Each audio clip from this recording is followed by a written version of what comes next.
Halo semuanya, perkenalkan nama aku Wildayanti dengan NPM 24100105669 kelas 4B TI Reguler Banjarbaru. Jadi di sini aku mau menjelaskan sedikit nih yang bisa kupahami tentang metode, yaitu ada 3 metode konstruktor, metode mutator, dan metode aksesor. Jadi sebelum kita masuk ke pembahasan, kita akan menjelaskan dulu nih tentang apa itu metode. Jadi yang aku ketahui metode itu adalah sebuah perintah atau aksi yang terdapat di dalam sebuah program. Misalnya kita membayangkan dulu nih, program itu adalah robot. Jadi metode itu adalah kayak robotnya tuh harus ngapain sih setelah ini gitu. Kayak contohnya harus berjalan, makan, atau ngomong gitu. Oke, kita masuk ke bagian metode konstruktor. Jadi, metode konstruktor itu ibaratnya tuh adalah sebuah metode yang otomatis dipanggil saat objek dijalankan.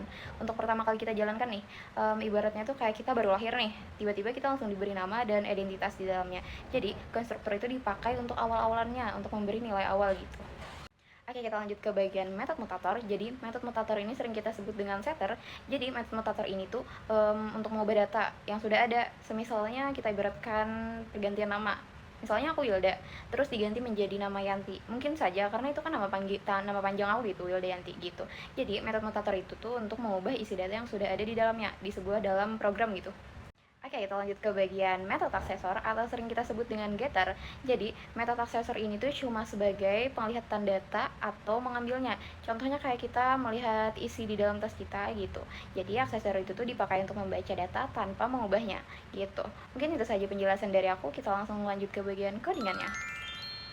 Oke, langsung saja. Mohon maaf dulu di sini bagian PPO1 ini kemarin ada Zoom tapi saya belum menyelesaikan, makanya di sana ada error. Jadi kita langsung saja masuk membuat kelas.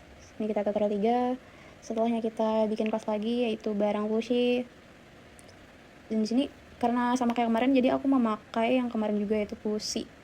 Tinggal copy-copy aja, dihapus.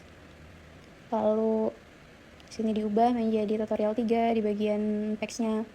Terus ini adalah codingannya.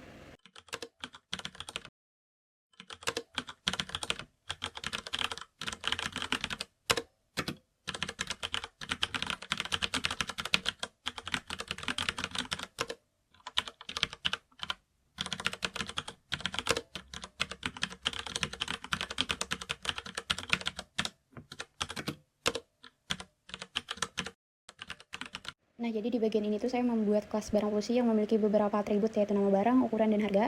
Kemudian saya juga membuat konstruktornya, yaitu digunakan untuk menganalisasi atau memberikan nilai awal pada objek saat pertama kali dibuat. Jadi ketika nanti objek dipanggil, data seperti nama, ukuran, dan harga itu langsung terisi melalui konstruktor ini.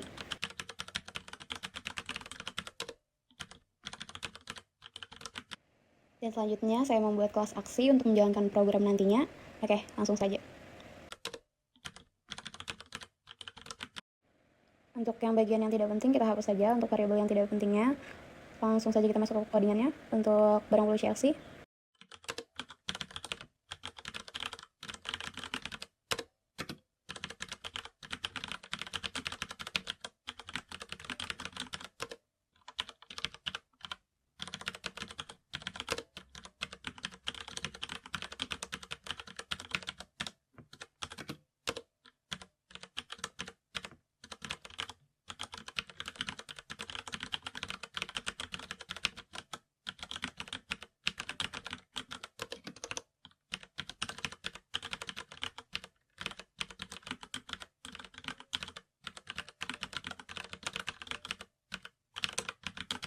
di sini saya membuat objek dari kelas barang Pushi aksi lalu memasukkan data melalui konstruktor.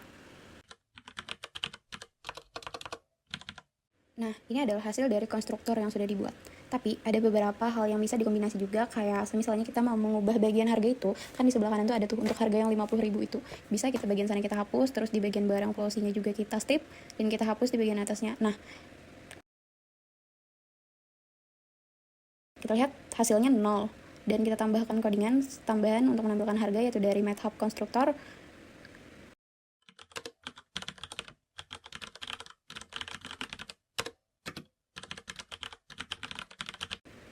Nah, untuk hasilnya sama kan? Untuk harga ada tertera, tapi ini bagian fungsi untuk konstruktor. Dan selanjutnya di sini saya bikin lagi kelas yaitu toko Pushi. Ini setelah kita hapus bagian sini, kita masuk codingan. Selanjutnya untuk membuat kelas Pushi yang berfungsi itu untuk mengatur data.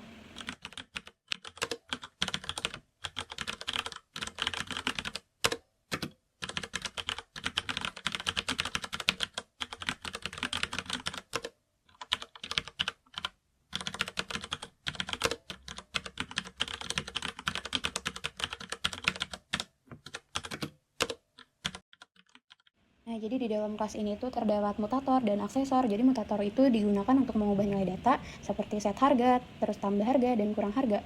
Sedangkan aksesor itu digunakan untuk mengambil nilai data yaitu get harga.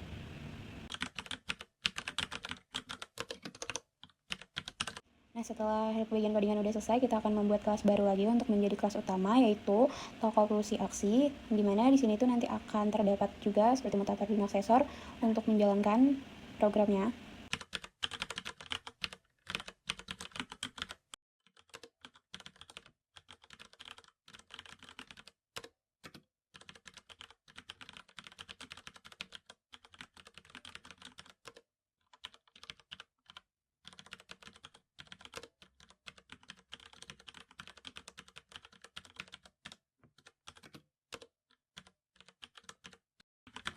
Nah, pada kelas tokoplusi aksi ini berfungsi sebagai kelas utama untuk menjalankan program. Di dalamnya terdapat metode main yang digunakan sebagai titik awal eksekusi program.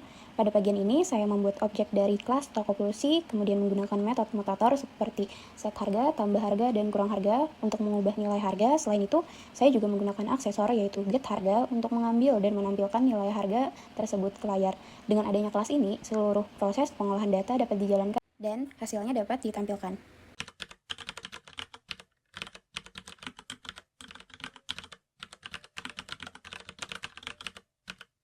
Nah, kita bisa lihat di sini kita melihat perubahan data harga dari harga saat ini setelah ditambah dan setelah dikurang.